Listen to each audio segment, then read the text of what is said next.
In this tutorial, we'll learn how to hide your WhatsApp status from specific contacts. Sometimes, you want to share your status with most of your contacts but not with everyone. So let's dive into the steps to keep your status private. First, open WhatsApp and tap on Status at the bottom left of the screen. Now, locate and tap on Status. This option allows you to choose who can see your status updates.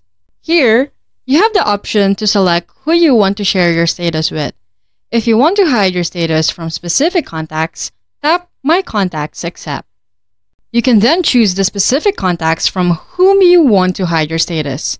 For example, let's select a few contacts and then tap Done. Now, your status will be visible to all of your contacts except the ones you selected. You can always update this list, add or remove people as needed. So, that's it. You've successfully learned how to hide your WhatsApp status from specific contacts, allowing you to share your status updates with more privacy. If you have any question or need further assistance, please leave a comment below. Thank you for watching and I'll see you in the next tutorial.